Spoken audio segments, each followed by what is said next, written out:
আসসালামু আলাইকুম। আজকে আমি মহারাজ মুভিটি এক্সপ্লেন করব। এটি বর্তমানে খুবই হাইপড এবং ট্রেন্ডিং একটি মুভি রয়েছে।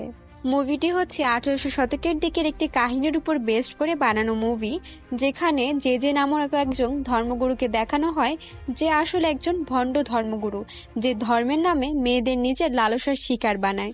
এবং দেখানো হয় একদিন যখন সে কিশোরী নামের একটি মেয়েকে ভোগ করছিল, তখনই সেখানে কার্সান নামের একজন যুবক চলে আসে। আসলে সে ছিল কিশোরীর হবু জামাই, এবং সেটা দেখার পরেই সে আসলে ছিল একজন জার্নালিস্ট। তাতেই সে সব মেয়েদের জন্য প্রোটেস্ট করা শুরু করে দেয়, এবং এই যুদ্ধে তার পাশে কেউই ছিল না। কিন্তু সেখানে বিরাজ নামের একটি মেয়ে তখন তার সঙ্গ দেয়, এবং কিভাবে এই যুদ্ধটি তারা জয়ী হয়েছে সেই কাহিনী দেখার জন্য, এবং কিভাবে এই ভণ্ড ধর্মগুরুর চেহারা সবার সামনে উন্মোচন করা হয় সেটা জানার জন্য ভিডিওটি দেখতে হবে আপনাদের সম্পূর্ণ।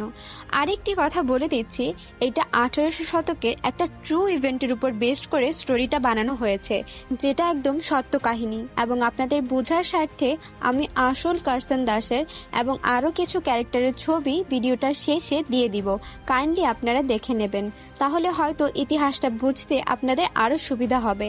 তো চলুন কথা না বাড়িয়ে ভিডিওটা শুরু করা যাক। इसे कहते हैं भक्ति की चरम सीमा। কাহিনীর প্রথমে আমাদেরকে দেখানো হয় গুজরাট শহরের একটি ছোট্ট গ্রাম বাদলকে, এবং সাল ছিল 1832। বৈষ্ণব পরিবারে জন্ম হয়েছে ছোট্ট পুত্র সন্তানের, এবং সবার মধ্যেই খুশির আমেজ বিরাজ করছে। দাদার নাম অনুসারে নাতির নাম রাখা হয় কার্সান দাস। এরপর থেকেই যেন পরিবারে খুব একটা আনন্দের মহল চলছিল। কিন্তু কার্সান ছোটবেলা থেকেই খুবই প্রশ্নমুখ ছিল, অর্থাৎ সে সবাইকে অনেক প্রশ্ন করত। তার প্রশ্নের যেন শেষই হতো না, একটার পর একটা প্রশ্ন করেই যেত। এবং তার বাবা মা অনেক ধর্মীয় অনুষ্ঠানে তাকে সাথে করে নিয়ে যেত, এবং ধর্ম বিষয়েও সে অনেক রকম প্রশ্ন করে থাকতো। একদিন যখন পণ্ডিতজি তার সামনে আগুনের মধ্যে একটা কলা দেয় এবং ঘি দেয়, তখন সে পণ্ডিতকে জিজ্ঞেস করে যে এই কলা কেন আমরা আগুনে দিচ্ছি। তখন পণ্ডিত তাকে উত্তরে বলে যে এই কলাটা ডাইরেক্ট ভগবানের কাছে যাবে। তখন সে তাকে বলে যে এইটা যদি ভগবানের কাছে যায় তাহলে এটা কি ভগবানের ঠিকানা জানে। তখন পণ্ডিতের কাছে উত্তর দেওয়ার মতো আর কোনো কথাই ছিল না। এরকম অনেক প্রশ্নই সে অনেককে করত এবং তাদের সবাইকে বিভ্রান্ত করে দিত।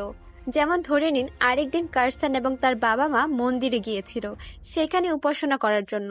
যাওয়ার পরে কার্সান তাদের বাবাকে জিজ্ঞেস করে যে এইখানে আমরা কেন এসেছি। তখন কার্সানের বাবা বলে যে এইখানে আমরা ভক্তি করতে এসেছি।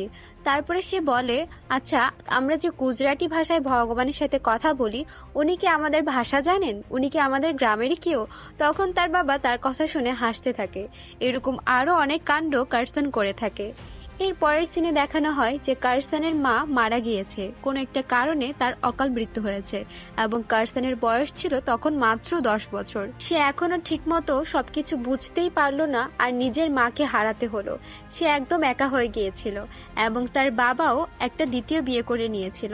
এখন তাকে মানুষ করার জন্য তেমন কেউ তার আশেপাশে ছিল না, তাই তাকে তার মামার বাড়ি বম্বেতে পাঠিয়ে দেওয়া হয়। বম্বে যাওয়ার পরে সে সেখানেই থাকতে শুরু করে এবং সেখানেই পড়াশোনা করতে শুরু করে। দেখতে কার্সান বড় হয়ে যায়। বর্তমানে তারা বম্বেতে যে শহরটাতে থাকছে সেইটা হচ্ছে মূলত একটা ব্যবসায়িক শহর। এখানে বৈষ্ণব সম্প্রদায়ের সব মানুষদের ব্যবসার মূল ঘাঁটি ছিল, এবং এখানকার রাজা ইংরেজদের কাছে এটাকে 10 ইউরোতে ভাড়া দিয়েছিলেন। বলতে গেলে ইংরেজরা এটাকে শাসন করত, কিন্তু এখানে আসল রাজত্ব চলত মহারাজদের। আসলে এই সময়ে বম্বেতে এই বৈষ্ণবদের 7টা হাভেলি ছিল, এবং এখানে শহরের মাঝখানে তাদের মূল যে প্রসাদটা ছিল সেটাতেই মেইন যে মহারাজ সে থাকতো, এবং তার নাম ছিল জে। সে ছিল হাভেলির প্রধান মহারাজ, এবং সেই হাভেলিতেই বিভিন্ন দেবদেবীর পূজা করা হতো, এবং সেই মহারাজকে একজন দেবতা হিসেবে মানা হতো। সেই মূল হাভেলির পাশেই ছিল কার্সানের মামার বাসা, যেখানে কার্সান ছোটবেলা থেকে বড় হয়েছে। এরপরে দেখানো হয় বড় কার্সানকে, যে এখন যুবক হয়ে গিয়েছে এবং সে একজন জার্নালিস্ট হিসেবে কাজ করে। আসলে কার্সান ছিল একজন মুক্ত চেতনার মানুষ, যে জাতপাতকে কোনো রকম মূল্য দিত না। কিন্তু তখনকার সময়ে জাতকে খুবই কঠোরভাবে পালন করা হতো। একজন উঁচু জাতির মানুষ কখনো একজন নিচু জাতির মানুষকে স্পর্শ করত না, স্পর্শ করলেই সেটাকে পাপ হিসেবে গণ্য করা হতো। কিন্তু কার্সান এগুলোকে কখনোই পাত্তা দিত না। এমনকি সে একবার চাটনি নিতে গিয়েছিল, কিন্তু চাটনির অনেক বড় লাইন ছিল। তাই একজন পাশে বসে থাকা নিচু জাতির লোকের কাছ থেকেই সে চাটনি চেয়ে বসে। যখন সেই লোক তাকে বলে যে আমাকে স্পর্শ করো না, তোমার পাপ লাগবে, সে তাকে বলে চাটনি কি চেয়ে নিলাম, তুমি তো তোমার জাত বলে দিলে। এই বলেই সে চাটনি নিয়ে তার থেকে খেয়ে চলে যায়। অর্থাৎ সে জাতপাতকে তেমন একটা প্রাধান্য দিত না এবং সবাইকে সমান চোখেই দেখত। কার্সন একটা খবরের পত্রিকায় কাজ করত এবং লেখালেখি করত। সে তার মুক্ত চেতনা সবার মধ্যে তুলে ধরত তার লেখালেখির মাধ্যমে। এমনকি সে একটা সময় লিখতে লিখতে তার লেখাগুলো দেশ বিদেশের অনেক মানুষ পড়তে শুরু করেছে এবং অনেকে তাকে সমর্থন করতেও শুরু করেছে। তখনকার সময়ে বিধবাদের অনেক অপমান অপদস্থ করা হতো, এমনকি তাদের অনেক সুযোগ থেকে বঞ্চিতও করা হতো। কার্সন বিধবাদের নিয়ে অনেক আলোচনা সভা বসাতো, এমনকি তাদেরকে নিয়ে লেখালেখিও করত। তখনকার সময় বিধবাদের কোনো রকমের রং ছোঁয়ানো বা কোনো রকমের রঙিন কাপড় পরা, ভালো খাবার খাওয়া, এমনকি কোনো ভালো অনুষ্ঠানে উপস্থিত থাকাকেও অশুভ মনে করা হতো। কিন্তু কার্সন এগুলো কোনো কিছুকেই পাত্তা দিত না। এগুলোর বিরুদ্ধে রুখে দাঁড়িয়েছে তার লেখালেখির মাধ্যমে, আর সবাইকে সবকিছুতে অ্যাওয়ারনেস ক্রিয়েট করতে সাহায্য করছিল। যাই হোক, এরপরে দেখানো হয় কিছুদিন পরের দৃশ্য, যেখানে কিশোরী নামের একটি মেয়েকে দেখানো হয়, যে আসলে কার্সনের হবু স্ত্রী ছিল এবং তার সাথে কয়েক বছর আগে থেকে বিবাহ বন্ধনের কথা পাকাপাকি হয়ে রয়েছিল। এরপরে দেখানো হয় যে কিশোরীর সাথে কার্সন দেখা করে এবং তাকে রং লাগানোর চেষ্টা করে, কিন্তু কিশোরী তাকে বলে যে আমি আগে জেজেকে রং লাগাবো, এরপরেই সে যখন আমাকে রং লাগাবে তুমি তারপরে আমাকে রং লাগাতে পারবে। এবং সে আরো বলে সে জেজেকে অনেক সম্মান করে। তাহলে বোঝাই যাচ্ছে যে তারা জেজেকে এক প্রকার ভগবানের জায়গায় বসিয়ে রেখেছে। এরপরের সিনে দেখানো হয় যে কিশোরীর মা তাকে ডাক দেয় এবং কিশোরী সেখান থেকে চলে যায় এবং সেখানে হোলি খেলার উৎসব শুরু হয়ে যায়। হোলি খেলার উৎসব শুরু হওয়ার পরেই একটা সিনে দেখানো হয় যে যে কিশোরীকে লক্ষ্য করছিল এবং তাকে লক্ষ্য করার পরে তাকে কিরকম একটা অন্যরকম চোখে তার দিকে তাকিয়েছিল এবং তার পাশে থাকা একজনকে কিছু একটা বলে। এরপরে গিয়ে কিশোরীকে রং লাগায়। কিশোরীকে যখন সে রং লাগায়, কিশোরী খুবই অবাক হয়ে যায় এবং অনেক খুশিও হয়, কারণ এতগুলো মানুষের মধ্যে যে শুধু তাকে রং লাগিয়েছে এবং সে খুশিতে আত্মহারা হয়ে যাচ্ছিল। এরপরে সে এবং তার মা একটা কথা নিয়ে আলোচনা করে, তারা খুবই ভাগ্যবান যে তারা জেজের চরণ সেবা করার সুযোগ পেয়েছে। চরণ সেবা কি এটা আমরা সামনেই জানতে পারবো। এরপরে দেখানো হয় যে কিশোরী হাবেলিতে জেজের ঘরে প্রবেশ করেছে এবং সে চারিপাশটা দেখছে। অন্যদিকে বাহিরে কার্সন তাকে খুঁজছে এবং সবাইকে জিজ্ঞেস করে বেড়াচ্ছে যে কিশোরী কোথায় গিয়েছে। আসলে সে জানেই না যে কিশোরী চরণ সেবা করার জন্য গিয়েছে। যখন সে কিশোরীর ছোট বোনকে গিয়ে জিজ্ঞেস করে, তখন তার ছোট বোন জানায় যে তাকে চরণ সেবার জন্য সিলেক্ট করা হয়েছে এবং সে চরণ সেবার জন্য গিয়েছে। এমনকি এই খুশিতে বাসায় মিষ্টিও বানানো হয়েছে। তার বোনও অনেক খুশি ছিল। আসলে তারা জানতোই না যে চরণ সেবাটা কি এবং এটাকে সবচেয়ে বড় ভক্তি হিসেবে তারা ধরে নিয়েছে। যাই হোক, সেখান থেকে কার্সন কিছু না বলেই চলে যায় এবং অপরদিকে দেখানো হয় যে জেজের ঘরের যে পাহারাদার থাকে তাকে দুইজন লোক একটা স্বর্ণের চেন দিয়ে বলছে যে তারা চরণ সেবার দর্শন করতে যায়। এরপরে তাদেরকে উপরে যাওয়ার অনুমতি দেয়া হয় এবং কার্সনও সেখানে চলে আসে এবং বলে যে কিশোরী কোথায়, কিশোরী কিশোরী বলে সে চিৎকার করতে থাকে। তখন সেই দারোয়ান তাকে জানায় যে কিশোরী চরণ সেবায় ব্যস্ত রয়েছে, এখন কেউ প্রবেশ করতে পারবে না। তখন সে পাহারাদারকে জানায় যে আমি কিশোরীর হবু বর। তখন সে তাকে বলে আপনি যেহেতু তার হবু বর, আপনাকে অবশ্যই চরণ সেবার দর্শন করা উচিত, আপনি দয়া করে উপরের ঘরে চলে যান। এটা বলার পরে কার্সন উপরের ঘরে চলে আসে এবং দেখে যে সবাই ছোট ছোট জানালা দিয়ে মুখ করে কিছু একটা দেখছে এবং সেও দেখার চেষ্টা করে এবং কোথায় গিয়ে দেখবে সেটা খুঁজতে থাকে। অন্যদিকে আমরা দেখি কিশোরী এবং জেজেকে। আসলে তখনকার মেয়েরা বিয়ের আগেই নিজের যে ধর্মগুরু রয়েছে, অর্থাৎ এরকম মহারাজের মতো লোকদের কাছে নিজেকে অর্পণ করে দেয় এবং নিজের ইচ্ছায় ধর্মগুরুদের কাছে নিজেদের শরীর অর্পণ করে দেয়। এইরকম সব জায়গায় হয়ে রয়েছে এবং মানুষ এতটাই ধর্মভীরু ছিল যে তারা ভালো খারাপের বিচার করাই ভুলে গিয়েছিল এবং তারা এগুলোকে পুণ্য মনে করত। এমনকি যেসব মেয়েদের সাথে এগুলো হতো তাদের স্বামীরা বিনামূল্যে এগুলো দেখার সুযোগ পেত এবং তারা এটাকে পুণ্য মনে করত। কিন্তু কার্সন ছিল সবার চেয়ে আলাদা এবং মুক্ত চিন্তার অধিকারী। যখন কার্সন একটা দরজা খুলে সেই ঘরের দৃশ্য দেখে তখন সে দেখতে পায় যে এবং তার হবু স্ত্রী কিশোরী দুইজন একটা অপ্রীতিকর অবস্থায় রয়েছে এবং তাদের এই অবস্থা দেখে সে খুবই অবাক হয়ে যায়, কারণ সেও আজ পর্যন্ত জানতো না যে চরণ সেবা জিনিসটা কি। এইটা দেখার পরে সে কোনো কিছু না বুঝে কিশোরীকে ডাকতে থাকে এবং খুবই রেগে যায়। রেগে গিয়ে সে দ্রুত নিচে গিয়ে পাহারাদারকে ধাক্কা দিয়ে সরিয়ে দরজা খুলে ভিতরে ঢুকে যায়। তাকে ভিতরে ঢুকতে দেখে উপরের যে লোকগুলো দেখছিল তারা সবাই তাকে বলতে থাকে যে তোমার পাপ লাগবে, তুমি এটা ঠিক করনি। সে চিৎকার করে সবাইকে চলে যেতে বাধ্য করে এবং তখনই সেখানে জেজেকে জিজ্ঞেস করে যে আপনারা ধর্মের নামে এখানে এইরকম কাজ করছেন। তখন জেজে বলে যে এইটাই পরম্পরা, গুরুকে খুশি করাই একজন ভক্তের দায়িত্ব। তখন কিশোরীকে সে বলে যে তুমি এখনই আমার সাথে বাড়িতে চলবে, চলো বাড়িতে চলো।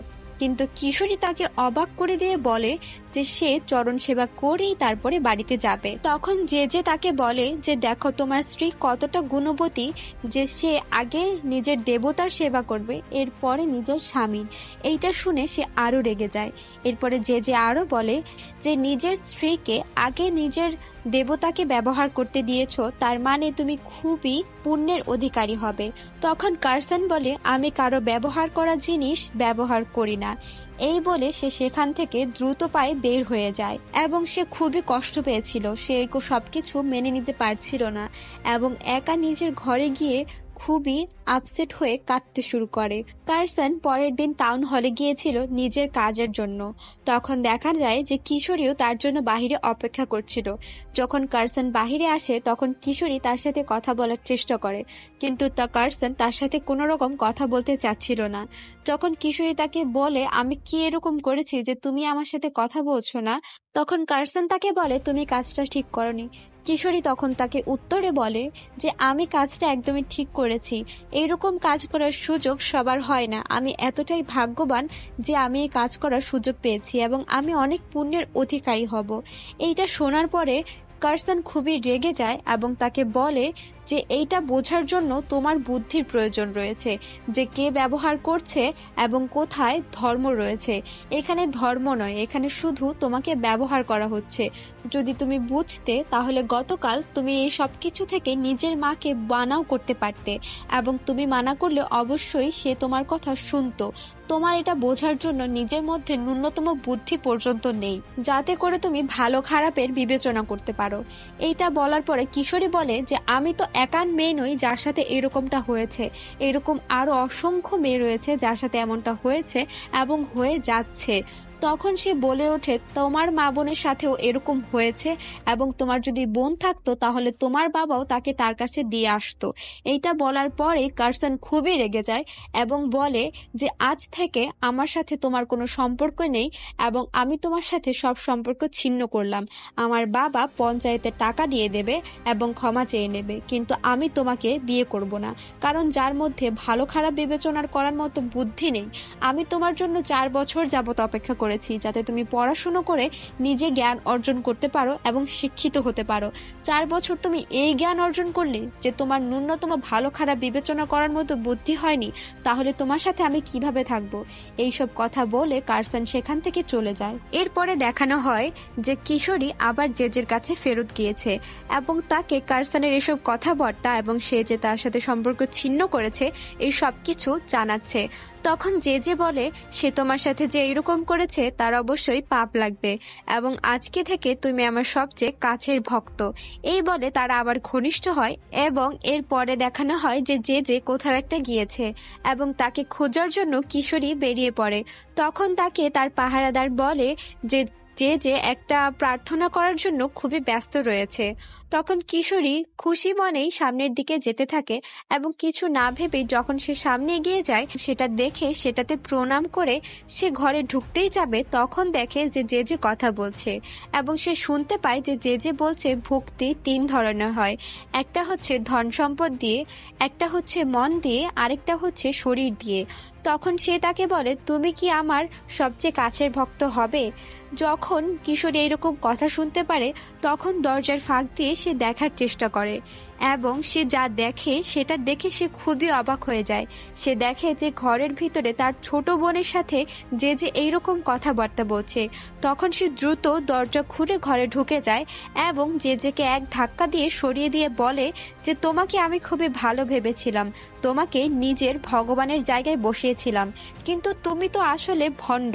তুমি নিজে ধর্মের নামে ব্যবসা করছো এবং সবাইকে ঠকিয়েই যাচ্ছ। তুমি যদি আর কোনোদিন আমার বোনের কাছাকাছি এসেছো তাহলে আমি তোমাকে দেখে নিব। এই বলে সে তার বোনকে টানতে টানতে সেখান থেকে নিয়ে যায়। যখন সে তার বোনকে নিয়ে বাড়িতে চলে আসে তখন তার বোন তাকে জিজ্ঞেস করে, তুমি যখন চরণ সেবার জন্য গিয়েছিলে তখন তো বাসায় মিষ্টি বানানো হয়েছে, তাহলে আমি যখন যেতে চাচ্ছি তাহলে তুমি এমন করছো কেন? তুমি কি আমার সাথে হিংসা করছো নাকি? তখন কিশোরী কান্না করতে শুরু করে এবং তাকে বলতে শুরু করে, তুমি এখন কিছুই বুঝবে না যে কি হচ্ছে।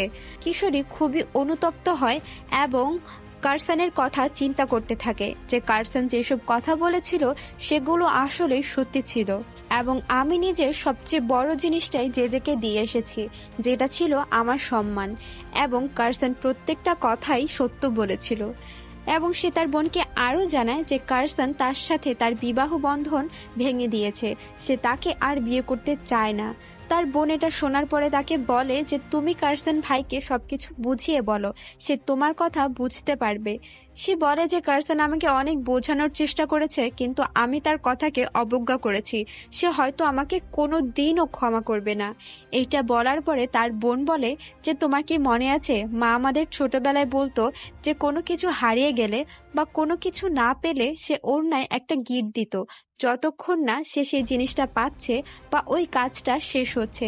তাই তার বোনও তার অন্য একটা গিট দেয় যাতে কারসান তাকে মাফ করে দেয় এবং যতদিন না কারসান তাকে মাফ করছে ততদিন সেই গিট সে খুলবে না। এই বলে তারা দুইজন একজন একজনকে সান্ত্বনা দিতে থাকে। এরপরে দেখানো হয় কারসানকে কারসানের মামা খুবই বকাঝকা করছে কারণ সে কিশোরীকে এখন আর বিয়ে করতে চায় না এবং বিয়ে ভাঙতি দিয়ে এসেছে। তখন সে তাকে বলে সমাজের প্রত্যেকটা মানুষকেই সবকিছুর ভিতর দিয়ে যেতে হয় এবং একটা সমাজে থাকতে হলে তোমাকে অবশ্যই ধর্মগুরুদের সম্মান করতে হবে এবং ধর্মের চর্চাও করতে হবে। তখন সে তার মামাকে বলে যে এগুলা কি ধরনের ধর্মের চর্চা? তুমি আমার ভাবকে কি দেখছো না? সে একজন বিধবা, সে কখনোই কোনো আনন্দ উৎসবে সামিল হতে পারে না, সে কোনো রঙের কাপড় চোপড় পরতে পারে না, সে তাকে সবসময় সাদা রঙের কাপড় চোপড় পরতে হয়, তাকে খাবারও খেতে হয় সবসময় এক জাতীয়।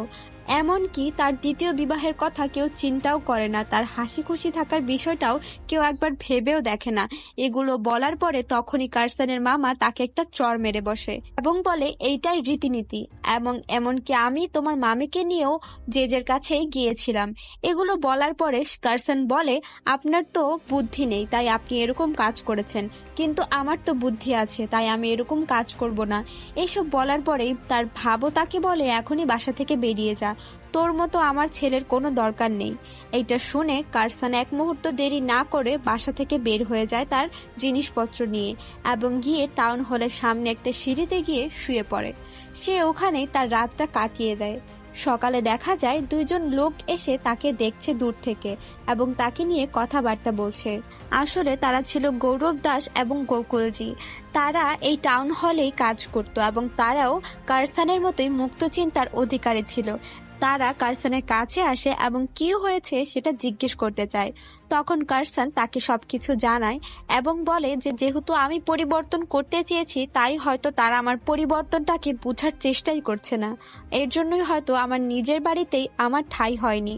তখন সেই দুইজন তাকে জানায়, যাদের নিজের বাড়িতে ঠাঁই হয় না তাদের অবশ্যই আমাদের কাছে ঠাঁই হয়। এর পরের সিনে দেখানো হয় জেজেকে, যাকে তার স্ত্রী পিঠে কোনো একটা ঘায়ের মধ্যে একটা ওষুধ লাগিয়ে দিয়েছিল, যেখানে তার স্ত্রী তার জেজেকে জিজ্ঞেস করে যে কার্সনকে নিয়ে বর্তমানে আশেপাশে অনেক চর্চা হচ্ছে। তখন জেজে বলে যে সে একজন নাস্তিক, তাকে নিয়ে তোমার কোনো চিন্তা করতে হবে না। তখনই ঘরে জেজের পাহারাদার প্রবেশ করে এবং বলে যে একজন তার সাথে দেখা করতে এসেছে, তার বোন কয়েকদিন আগে আপনার চরণ সেবা করেছিল। এইটা শোনার পরে জেজের স্ত্রীর মুখটা কালো হয়ে যায়। আসলে জেজের স্ত্রীও এই সব কিছু জানতো, কিন্তু সে কোনো কিছু বলতে পারতো না, কিন্তু সে মনে মনে কোনো কিছুই পছন্দ করতো না। এরপরে জেজে সেখানে যায় ওই লোকের সাথে দেখা করার জন্য, এবং ওই লোক অর্থাৎ যার বোন তার চরণ সেবা করেছিল, ওই লোক তাকে জানায় যে তার বোনের বাচ্চা হতে চলেছে এবং এর বাবা জেজে। তখন জেজে বলে যে ঠিক আছে, আমি তোমার বোনের সম্মানহানি হতে দেব না, তোমরা কাছের হসপিটালে চলে যাও এবং সেখান থেকে বাচ্চাটা ফেলে দাও। তখন ওই লোকটা বলে যে আমরা কেন বাচ্চা ফেলবো? তখন ওই মহিলাও বলে যে না, আমি আপনার বাচ্চাকে জন্ম দেব। তখন জেজে তাকে বলে যে ঠিক আছে। এটা বলার পরে তাকে একটা লাড্ডু দেয় এবং খেতে বলে, কিন্তু সেটা ছিল ধুতুরার লাড্ডু। আসলে এইটা খেলে মানুষের মিসক্যারেজ হয়ে যায়, এবং তার ভাই তাকে অনেক মানা করা সত্ত্বেও সে জেজের কথায় সেটা খেয়ে ফেলে। এরপরে দেখানো হয় যে লীলাবতী খুবই অসুস্থ হয়ে গিয়েছে, অর্থাৎ যে একটু আগে জেজের কাছ থেকে ওই লাড্ডুটা খেয়েছিল, সে খুবই অসুস্থ হয়ে পড়েছে এবং বাহিরে প্রচুর বৃষ্টি হচ্ছে, কাউকে পাওয়া যাচ্ছে না সাহায্যের জন্য। তার ভাই তাকে অনেক সামলানোর চেষ্টা করছে, কিন্তু কিছুতেই কোনো রকম সাহায্য হচ্ছে না। সেখান দিয়ে আবার কার্সন যাচ্ছিল, তখন সে এইসব কথাবার্তা শুনতে পায়, তার চিৎকার শুনতে পায় এবং সে সাহায্যের জন্য এগিয়ে আসে। সে বলে যে আমি আপনাদের সাহায্য করব, আপনারা দাঁড়ান, আমি কাউকে ডেকে নিয়ে আসছি বা কোনো গাড়ির ব্যবস্থা করছি। তখন সে একটা ঠেলা গাড়ি নিতে যায় এবং সে ঠেলা গাড়ি নিয়ে ফিরে এসে দেখে যে সেখানে কোনো মানুষ নেই। সে অনেক ডাকতে থাকে কিন্তু কারো কোনো রেসপন্স পায় না। পাশে দেখা যায় একটা দরজার কড়া নাড়ার শব্দ হয়, আসলে ওটা হাভেলির দরজা ছিল। সে ভাবে হয়তো ওই দরজা দিয়ে তারা প্রবেশ করেছে। সে যখন ভিতরে যায় তখন সেখানে অন্য একটা মহারাজের সাথে তার দেখা হয় এবং সে তাকে জিজ্ঞেস করে যে এসব কি হচ্ছে এবং কেন হচ্ছে। তখন ওই মহারাজ তাকে জানায় যে আমরা সবকিছুই জানি যে যে কি করছে এবং সে এইসব জিনিস খারাপ করছে, সে কোনো কাজই ভালো করছে না, কিন্তু সে আমাদের চেয়ে খুবই পাওয়ারফুল, তাই আমরা কোনো কিছু তার বিরুদ্ধে করতে পারছি না। কার্সন তাদেরকে বলে আমরা যদি সবাই এগিয়ে আসি তাহলেই তো এটার বিরোধিতা করা সম্ভব, কিন্তু ওই মহারাজ তাকে জানায় যে কেউই তার বিরুদ্ধে এখন যেতে চাইবে না, কারণ সবার চেয়ে সে বেশি পাওয়ারফুল এবং তার কারণে এই হাবিলিটা বহাল রয়েছে। এবং সেই মহারাজ তাকে বলে তুমি এর বিরুদ্ধে লড়াই করতে পারবে, তোমার মুক্ত চেতনায় এই সব মানুষকে নিজেদের আসল জায়গা দেখাতে পারবে। তখন কার্সন বলে আমি তো কোনো ক্ষত্রিয় না যে আমি লড়াই করব। তখন ওই লোক বলে জন্ম থেকে ক্ষত্রিয় না হলেও কাজের মাধ্যমেও ক্ষত্রিয় হওয়ার পরিচয় দেয়া যায়, এবং তুমি তোমার কাজের মাধ্যমে ক্ষত্রিয় হওয়ার পরিচয় দেবে, এবং নিজের চিন্তাধারার মাধ্যমে ব্রাহ্মণ হওয়ার পরিচয় দেবে, এবং নিজের জীবনধারার মাধ্যমে বৈষ্ণব হওয়ার পরিচয় দেবে। নিজের কাজে নিজেকে ফুটিয়ে তুলবে এবং এই সমাজকে গোঁড়ামি থেকে মুক্ত করবে। পরের দৃশ্যে দেখানো হয় কার্সন তার কাজের যেই অফিস রয়েছে সেখানে বসে রয়েছে এবং দাদাজি নেহরু নামে একজনের সাথে কথা বলছে। আসলে সে যে মুক্ত চিন্তার অধিকারী, সে দাদাজি নেহরু থেকেই ইন্সপায়ার্ড হয়ে এইসব কাজ করছে। তখন সে তাকে সবকিছু জানায় এবং মহারাজ সম্পর্কেও সবকিছু বলে। তখন বলে কিভাবে আমরা এই সবকিছু থেকে মুক্তি পেতে পারি, আমি এই সবকিছুর বিরুদ্ধে রুখে দাঁড়াতে চাই এবং আমি সবকিছুর বিরোধিতা করতে চাই। তখন দাদাজি নেহরু বলে দেশব্যাপী আরো বিভিন্ন রকম কর্মকাণ্ড রয়েছে যা নিয়ে তুমি আওয়াজ তুলতে পারো, তুমি এই সবকিছু দূরে থাকাই তোমার জন্য মঙ্গল হবে, যদি তুমি এই সবকিছু থেকে দূরে থাকো তাহলে ভালো হবে। তখন কার্সন বলে যে না, আমি নিজের ঘরকে আগে পরিষ্কার করতে চাই, এরপরে নিজের দেশকে পরিষ্কার করব। তখন দাদাজি নেহরু বলে তাহলে নিজের ঘরই পরিষ্কার করো, তুমি যে কিশোরীকে নিজের ভুলটা বুঝিয়ে দিয়েছো, এতে করে তো তোমার কোনো কিছুর সমাধান হয়নি। তুমি কি জানো একটা সমাজকে সংশোধন করার 3টা পর্যায় রয়েছে। প্রথমটা হচ্ছে ভুল ধরিয়ে দেওয়া, দ্বিতীয়টা হচ্ছে তাদের ভুলের জন্য তাদেরকে ক্ষমা করে দেওয়া, এবং তৃতীয়টা হচ্ছে তাদেরকে সঠিক পথ দেখানো। কিন্তু তুমি কিশোরীকে শুধু নিজের ভুলটা বুঝিয়ে দিয়েছো, তোমার উচিত তাকে মাফ করে দেওয়া। তখন কারসান নিজের ভুলটা বুঝতে পারে এবং বলে যে আমি কিশোরীকে আবার আপন করে নিতে রাজি আছি এবং আমি কিশোরীকে মাফ করে দিতেও রাজি আছি। তখনই হঠাৎ একজন আসে তাদের গ্রামেরই এবং তাকে তার সাথে যেতে বলে। তখন কারসান তার সাথে যায় এবং কোনো খারাপ একটা কিছু হয়েছে সেও বুঝতে পারছিল। যখন সে যায় দেখে যে সবাই দৌড়ে কোথাও একটা যাচ্ছিল। সেখানে সবার সাথে সাথে যাওয়ার পরে সে যেটা দেখতে পায় সেটা দেখার পরে সে একদমই হতভম্ব হয়ে যায়। সে দেখতে পারে যে কিশোরী কুয়াতে ঝাঁপ দিয়ে নিজের জীবন হরণ করেছে, অর্থাৎ সে আত্মহত্যা করেছে। এবং সেখানে সে এইসব দেখে ভেঙে পড়ে এবং তার খুবই খারাপ লাগতে থাকে। সে কিশোরীর সাথে কাটানো মুহূর্তগুলোর কথাই ভাবতে থাকে। এরপরে অঝরে কাঁদতে থাকে। সেখানে দেখানো হয় যে কিশোরীর যে ছোট বোন ছিল সে কারসানের কাছে আসে এবং তাকে একটা চিঠি দিয়ে বলে যে এইটা দিদির আলমিরাতে আমি পেয়েছি, এইটা তুমি অবশ্যই একবার পড়ে দেখো। তখন কারসান চিঠিটা খোলে এবং সেটা পড়ে। চিঠিটার মধ্যে লেখা ছিল যে আমি নিজের ভুল বুঝতে পেরেছি, কিন্তু আমার ভুলটা বুঝতে আমার অনেক দেরি হয়ে গিয়েছে। তুমি ঠিকই বলেছিলে কারসান, ওরা ধর্মের নামে আমাদেরকে ব্যবহার করছে। তখন সে আরো বলে যে তুমি যদি জেজেকে নিজের যোগ্য শাস্তি দিতে পারো এবং সবার সামনে ওর মুখোশটা খুলে দিতে পারো তাহলেই আমার আত্মার শান্তি পাবে। কারসান চিঠিটা পড়ার পরে অনেক রেগে যায় এবং সে হাভেলিতে চলে যায় এবং জেজেকে ডাকতে থাকে। তখন জেজে ঘর থেকে বেরিয়ে আসে এবং তাকে বলে যে কি হয়েছে, তুমি এত রাতে কেন আমাকে ডাকছো? এত রাতে তো আমি আর কাউকে আশীর্বাদ দিতে পারবো না। তখন কারসান বলে যে কিশোরীর যে হত্যা হয়েছে এই সম্পর্কে তো তুমি জানো। তখন যে বলে কিশোরী তো আত্মহত্যা করেছে, হত্যা নয়। তখন কারসান বলে যে কিশোরীর হত্যাই হয়েছে, তার হত্যা তুমিই করেছো, কারণ এই সবকিছুর পিছে তুমিই দায়ী। তখন যে বলে যে আমি কারো হত্যা করিনি, সে নিজ ইচ্ছায় আমার কাছে এসেছিল চরণ সেবা করার জন্য। আর সে তো একা নয়, এরকম অনেক হাজার হাজার মানুষ আসছে এবং যাচ্ছে। এরপরে কারসান বলে যে যদি তোমার বাহুজি আর বেটিজিকে কারো ঘরে এরকম চরণ সেবার জন্য পাঠানো হয় তখন তুমি কি করবে? তখন যে চিৎকার করে ওঠে এবং রাগান্বিত হয়ে বলে নিজের মুখে লাগাম দাও, কথা বলার আগে ভেবে কথা বলবে যে তুমি কার সম্পর্কে কথা বলছো। তখন কারসান বলে যে তোমার বাহুজি আর তোমার বেটিজির সম্মান আছে, অন্য কোনো নারীর কি কোনো সম্মান নেই? তখন যে বলে যে ভগবানের সেবা করাই ভক্তদের দায়িত্ব আর তারা এটা করেই যাবে। তখন কারসান বলে তুমি দেখে নিও যে আমার কলমের কতটুকু শক্তি আছে এবং আমার লেখা তোমার কি কি করতে পারে। আজকে থেকে তুমি দেখবে, নিজের পতনটা তুমি নিজের চোখেই দেখবে। এবং এই বলেই কারসান সেখান থেকে বেরিয়ে পড়ে। এরপরে দেখানো হয় পরের দিনের দৃশ্য, যেখানে কারসান একটা লেখ নিয়ে দাদাজি নেহরুর কাছে গিয়েছে। আসলে ওই লেখটা হচ্ছে ওই মহারাজের বিরুদ্ধে, অর্থাৎ জেজের বিরুদ্ধে। তখন দাদাজি নেহেরু এটা ছাপতে চাচ্ছে না, কারণ সাধারণ মানুষের মধ্যে জেজেকে নিয়ে অনেক ভক্তি কাজ করে এবং এটা পাবলিশ করলে তারা হয়তো অনেক ক্ষেপে যেতে পারে, তাই এইটা সে পাবলিশ করতে চাচ্ছে না। তখন কারসান বলে যদি আপনারাই এমন করেন তাহলে আমি কাদের কাছে গিয়ে এই সব কিছু প্রকাশ করব বা অন্যায়ের বিরুদ্ধে রুখে দাঁড়াবো। তখন তার মাথায় একটা আইডিয়া আসে আর সে বলে এইটাই হয়তো আমার উপযুক্ত সময় একটা পত্রিকা প্রকাশ করার, আমার নিজের একটা পত্রিকা। সবাইও তার এই বিষয়টাকে সমর্থন করে, সবাই তাকে সাহায্য করে নিজের একটা পত্রিকা ঘর প্রকাশ করতে। তখন দেখা যায় তার পত্রিকা ঘরের নাম হয় সত্যপ্রকাশ। এমনকি ভাবো তাকে অনেক শুভেচ্ছা জানিয়ে একটা চিঠি পাঠায় এবং এইখান থেকেই সত্যপ্রকাশের যাত্রা শুরু হয়। এবং নানা ভাই নামের একজন লোকের কাছে সবগুলো পত্রিকা দিয়ে দেওয়া হয় যেন সকালে সবগুলো বিলি হয়ে যায়, এবং সে বিলি করার জন্য পত্রিকাগুলো নিয়ে বেরিয়ে পড়ে। কিন্তু যে লোকজন তাকে আটকে সেই সব পত্রিকা তাদের কাছ থেকে ছিনিয়ে নিয়ে হাভেলিতে নিয়ে যায়। হাভেলিতে নিয়ে যাওয়ার পরে যে সেগুলোকে পুড়িয়ে ফেলতে থাকে এবং সেখানে একজন বৃদ্ধ মহারাজ আসেন এবং তাদেরকে জিজ্ঞেস করে যে এইসব কি হচ্ছে, তারা কেন এরকম করছে।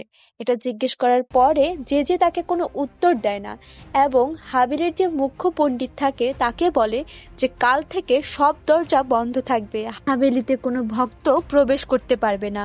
যতদিন পর্যন্ত না কারসান তার কাছে ক্ষমা চাইছে ততদিন পর্যন্ত হাভেলির দরজা খোলা হবে না। এমনকি কাউকে ঢুকতে পর্যন্ত দেয়া হবে না, বাহির থেকে কেউ আসবে না, ভেতর থেকে কেউ বাহিরে যাবে না।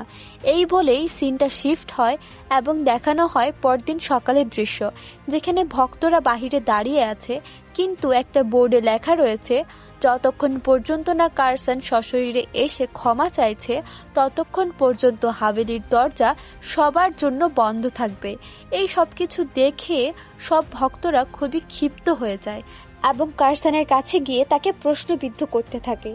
তখন কার্সন সবাইকে কোনো জবাব না দিয়ে একটা বৃদ্ধ বটগাছের নিচে দাঁড়ায় এবং দাঁড়ানোর পরে তাদের ধর্মের যেই সব দেবতা রয়েছে তাদের মধ্যে থেকে একজন দেবতার বিশাল বড় একটা ছবি সেখানে স্থাপন করে এবং কথা বলা শুরু করে। সে সবাইকে বলে, আপনারা যে আমাকে দোষারোপ করছেন, আমি না হয় মহারাজের বিরুদ্ধে গিয়ে কথা বলেছি, তাই আমার জন্য হাভেলির দরজা বন্ধ করা হয়েছে, কিন্তু আপনারা তো তার ভক্ত, আপনারা কি দোষ করেছেন? আপনাদের জন্য কেন হাভেলির দরজা বন্ধ করা হলো? আপনারা যখন 2 দিনের জন্য কোথাও ঘুরতে যান, তখন কি আপনারা হাভেলির দর্শন না করলে মরে যান? আপনারা কি হাভেলির দর্শন না করলে মরেই যাবেন? আপনাদের জন্যই আজকে মহারাজের মতো লোকেরা আমাদের সমাজে গেড়ে বসেছে এবং তারা আমাদের সমাজকে খেয়ে ফেলছে। আপনারাই তাদেরকে সুযোগ করে দিচ্ছেন। এই যে হাভেলিটা চলছে, এটা তো আপনাদের দয়াই চলছে, কারণ আপনারা যদি হাভেলিতে দান দক্ষিণা না করেন তাহলে তো তারা কোনো টাকা পয়সা পাবে না, এমনকি অনাহারে মরবে।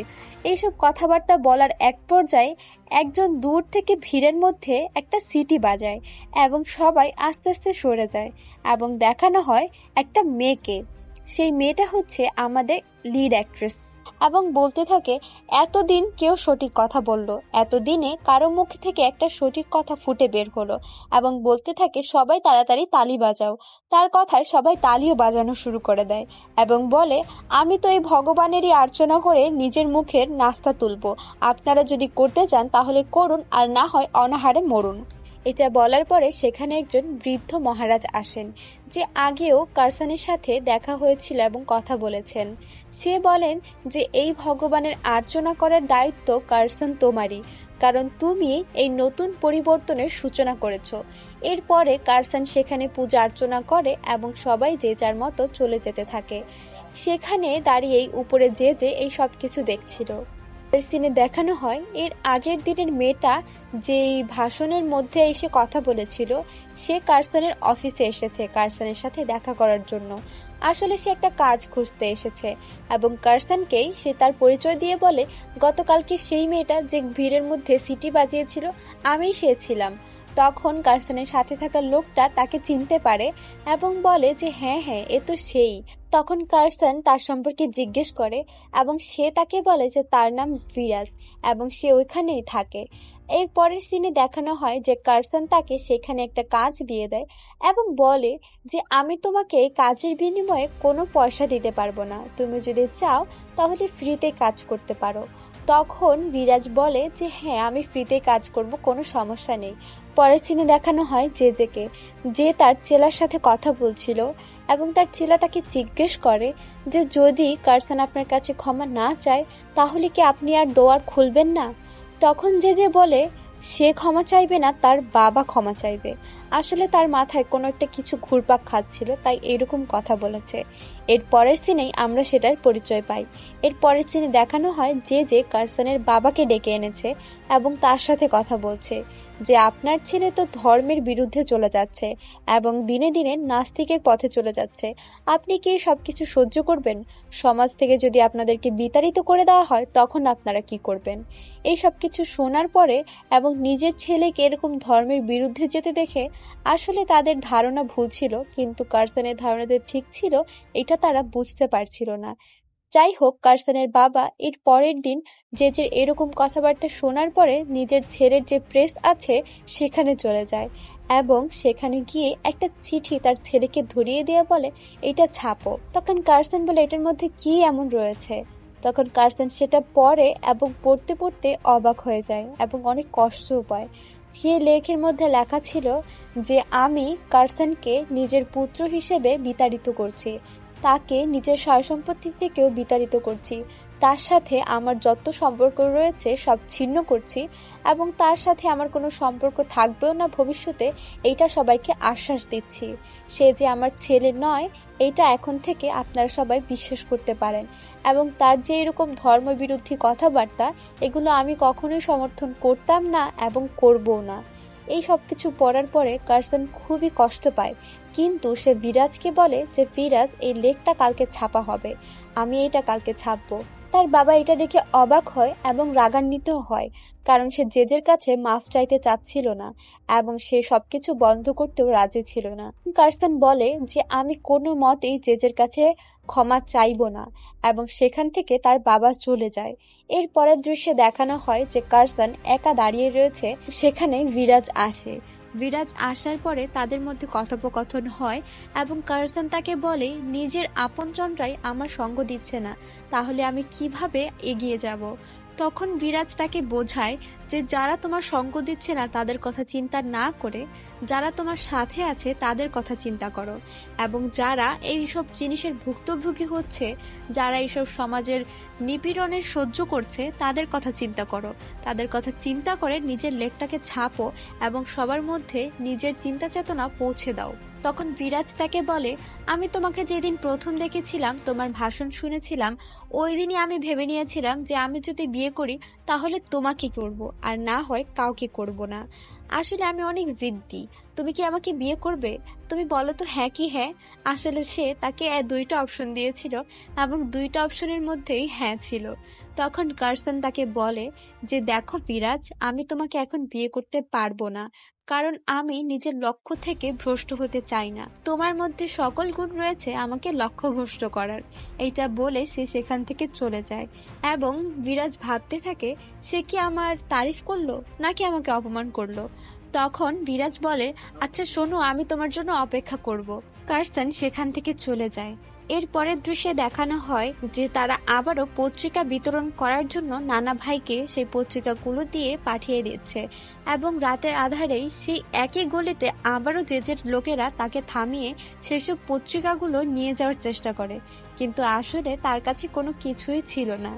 যেহেতু এর আগের বার তাদেরকে পত্রিকাগুলো হাতছাড়া করতে হয়েছিল, তাই এইবার তারা একটা বুদ্ধি করেছিল যে তারা নানা ভাইকে অন্য কিছু দিয়ে পাঠাবে এবং পত্রিকাগুলো অন্য সব যেরকম সবজির যেসব মালগাড়ি রয়েছে সেগুলোতে, অন্য আরো জিনিসপত্রের মালগাড়ি রয়েছে সেগুলোতে লুকিয়ে পাঠিয়ে দিবে যেন সবার মধ্যে বিতরণ করা যায়। তাই তারা এবার অন্যভাবে খেলেছে। পরের দিন দেখা যায় যে সবাই পত্রিকাগুলো পড়ছে, এমনকি জেজের কাছেও পত্রিকা একটা পৌঁছে গিয়েছে। জেজে পত্রিকা পড়ার পরে খুবই রেগে যায় এবং এর পরে থেকে মানুষের মধ্যে কিছুটা পরিবর্তন লক্ষ্য করতে থাকে। সে দুয়ার খুলে দিয়েছিল এবং মানুষও ভিতরে আসছিল, কিন্তু যখনই সে কোনো মেয়েকে পছন্দ করছিল চরণ সেবার জন্য, তখনই সবাই কোনো না কোনো একটা বাহানা করে সেখান থেকে চলে যাচ্ছিল।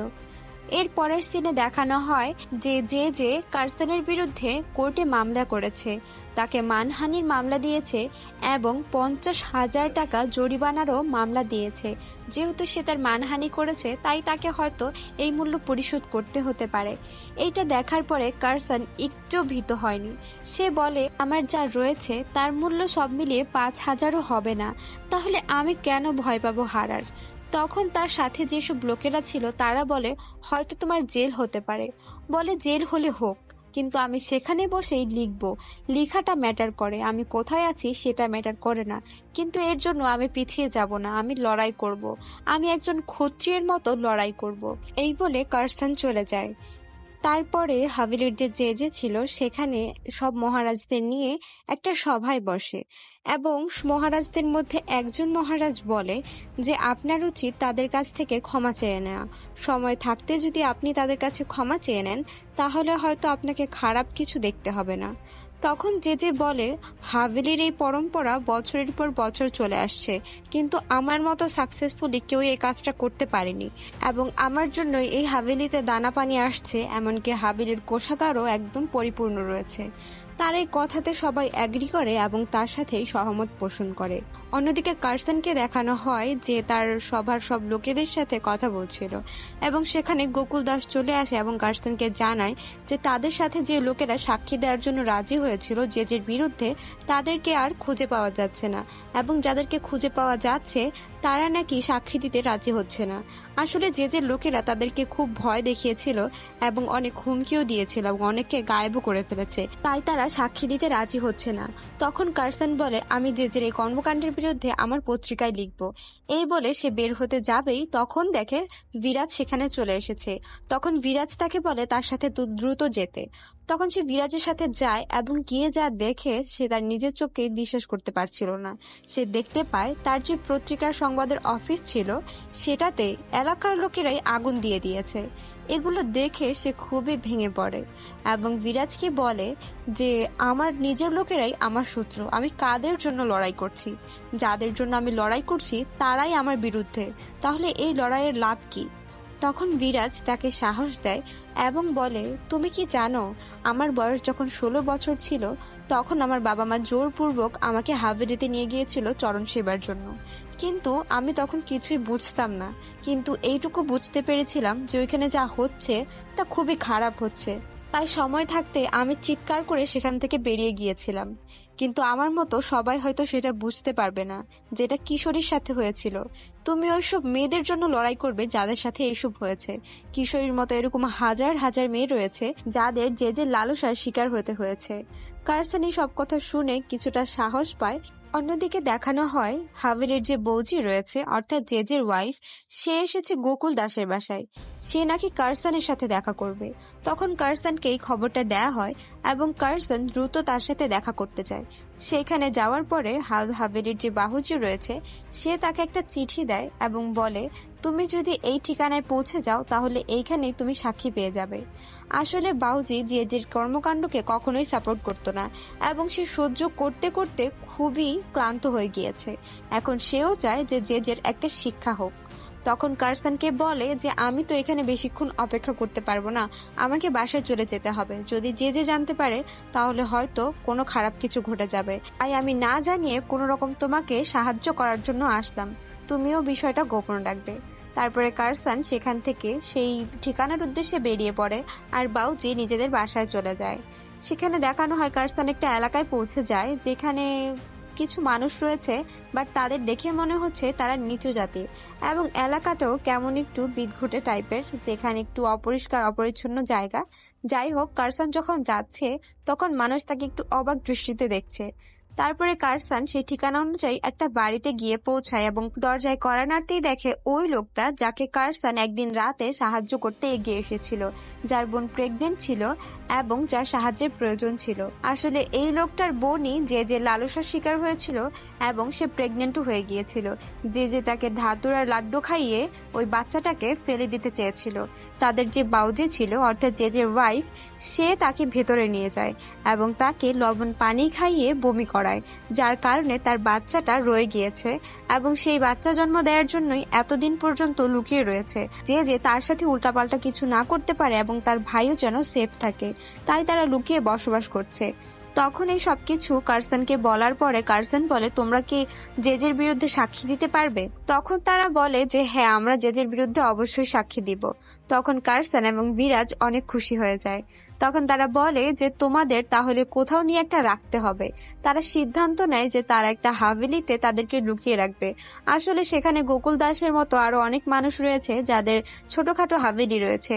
তো কার্সন চিন্তা করে যে সেই হাভেলিতেই তাদেরকে লুকিয়ে রাখবে এবং তাদেরকে লুকিয়ে সেখানে পাঠিয়েও দেয় এবং তারা এদিকে নিশ্চিন্ত হয়ে থাকে যে তাদের সাক্ষীর আর কোনো অভাব হবে না। অন্যদিকে দেখানো হয় যে কার্সন দাদাজি নেহরুর সাথে কথা বলছিল এবং তিনি তাকে জানায় যে তুমি এখন থেকে আমার প্রেসে নিজের সংবাদপত্রের প্রিন্টিং করতে পারবে। তখন কার্সন অনেক খুশি হয়ে যায় এবং তার প্রিন্টিংয়ে আবারও পুরোদমে কাজ শুরু করে দেয়। দেখানো হয় যে তারা আবার নতুন পত্রিকা ছাপাতে কাজে লেগে পড়ে। বিরাজ সে দুইজনে মিলেই কাজ করতে থাকে।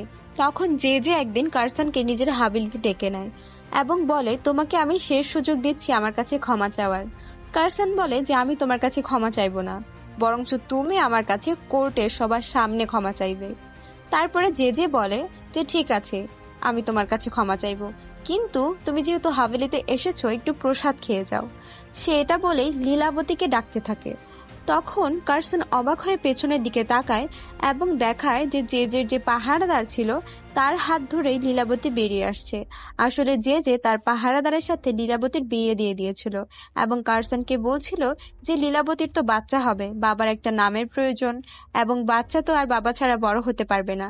তাই লীলাবতীর পুরো পরিবারের দায়িত্ব আমি নিয়ে নিয়েছি এবং আমার পাহারাদারের সাথে তার বিয়ে দিয়ে দিয়েছি, যাতে তার ভবিষ্যৎটা সিকিউর থাকে। তখন কার্সন অনেক অবাক হয়ে যায়, এমনকি রেগেও যায়, এবং লীলাবতীর ভাইয়ের কথা জিজ্ঞেস করার পরে বলে তার তো কোনো খোঁজ পাওয়া যাচ্ছে না। জেজের এইসব কথা শুনে কার্সন কোনো মতেই তার রাগকে কন্ট্রোল করতে পারছিল না। তখন জেজে তাকে বলে যে তুমি কি মনে করেছো তোমার উপরে আমার কোনো নজর নেই? শুরু থেকেই আমি তোমার উপরে লক্ষ্য রাখছিলাম এবং আমি এর শেষটা দেখেই ছাড়বো। এর পরের দিন কোর্টের প্রথম হিয়ারিং ছিল, তাই সবাই জেজের জন্য অপেক্ষা করছিল। দেখা যায় জেজে যখন সেখানে প্রবেশ করে তখন তার যে ভক্তরা ছিল তারা তার জন্য তাদের হাতগুলো বিছিয়ে দেয় এবং মাটিতে শুয়ে পড়ে নিজের ভক্তি প্রদর্শন করার জন্য। জেজে তাদের হাতের উপরে পা দিয়ে কোর্টের মধ্যে প্রবেশ করে। আসলে সে তার ক্ষমতার প্রকাশ করতে চেয়েছিল যে তার কতটা ক্ষমতা রয়েছে। এই সবকিছুই দেখে ওইখানে সবাই খুবই বিরক্ত হচ্ছিল যারা জেজের বিপক্ষে ছিল। যাই হোক, এরপরে শুরু হয় কোর্টের হিয়ারিং এবং সেইখানে জেজেকে বলা হয় যে আপনি যা বলবেন সত্য বলবেন, এইটা বলে গীতাকে আপনি স্পর্শ করুন।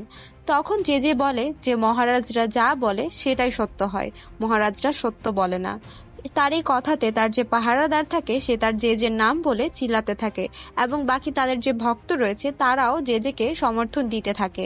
এরপরে তার পাহারাদারকে কোর্ট আদেশ দেয় বাহিরে বের হওয়ার জন্য, তাই তাকে বাহিরে বের করে দেওয়া হয়। অন্যদিকে জেজের বিপক্ষের মানুষরা সবাই হতাশ হয়ে গিয়েছিল, কিন্তু সেখানেই ডক্টরকে ডাকানো হয় যে জেজের পার্সোনাল ডক্টর ছিল, ডক্টর বাউদেজিকে। তাকে যখন কোয়েশ্চেনিং করা হয় তখন বলে যে আমি জেজের পার্সোনাল ডক্টর, এমনকি আরো যে মহারাজ রয়েছে তাদেরও আমি পার্সোনাল ডক্টর। তখন তাকে জিজ্ঞেস করা হয় যে আপনি জেজের সম্পর্কে কি জানেন। সে বলে যে জেজে একটা গুপ্ত রোগে আক্রান্ত রয়েছে যার নাম হচ্ছে সিফিলিস। এই রোগটা হচ্ছে তখন যখন আপনি একাধিক মানুষের সাথে শারীরিক মিলন করবেন।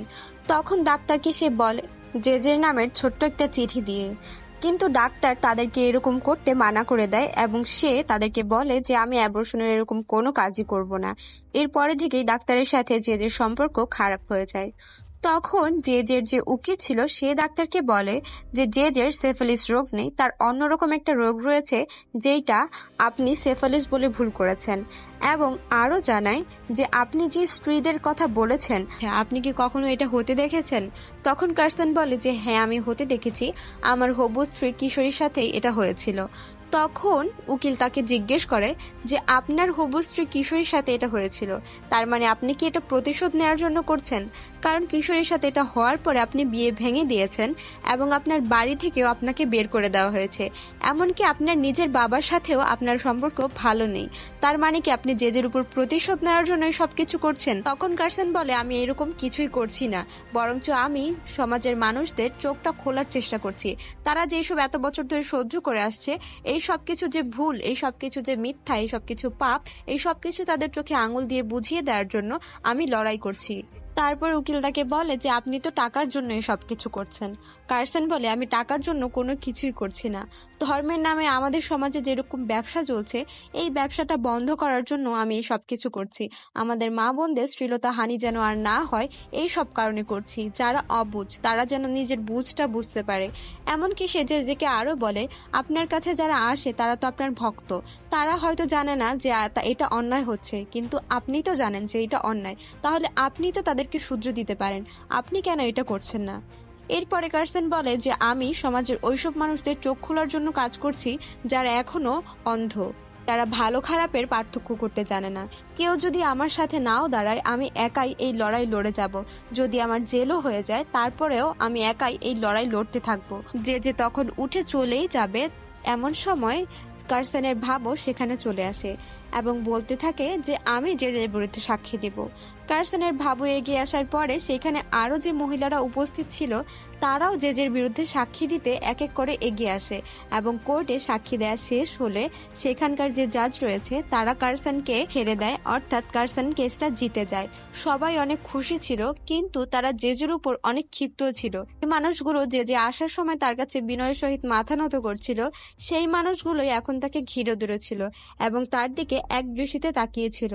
এবং এর পরে থেকেই এইরকম চরণ সেবার মতো প্রথা উঠে যায় এবং সবাই বুঝেছিল যে ধর্মের আসল মিনিং কি। পুরোপুরি না বুঝলেও তারা কিছুটা বুঝেছিল এবং অনেক মানুষ যারা এর পিছনে কাজ করে যাচ্ছে তারাও কার্সনের মাধ্যমে অনেক স্পৃহা পেয়েছিল। সবাই কার্সনের জন্য অনেক খুশি ছিল এবং জেজের জন্য তারা খুবই বিরক্ত এবং তার প্রতি রাগান্বিত ছিল। যাই হোক, আমাদের মুভিটা এখানেই শেষ হয়ে যায়। মুভিটা একটা অসাধারণ মুভি ছিল এবং একদমই ট্রু স্টোরি। এরকম আরও মুভির এক্সপ্লেনেশন ভিডিও পেতে আমাদের চ্যানেলটিকে সাবস্ক্রাইব করে রাখুন। ভিডিওটি যদি ভালো লাগে অবশ্যই লাইক, কমেন্ট, শেয়ার করে দেবেন। আমাদের চ্যানেলটিকে সাবস্ক্রাইব করতে একদমই ভুলবেন না। এতক্ষণ আমাদের সাথে থাকার জন্য আপনাকে অনেক ধন্যবাদ।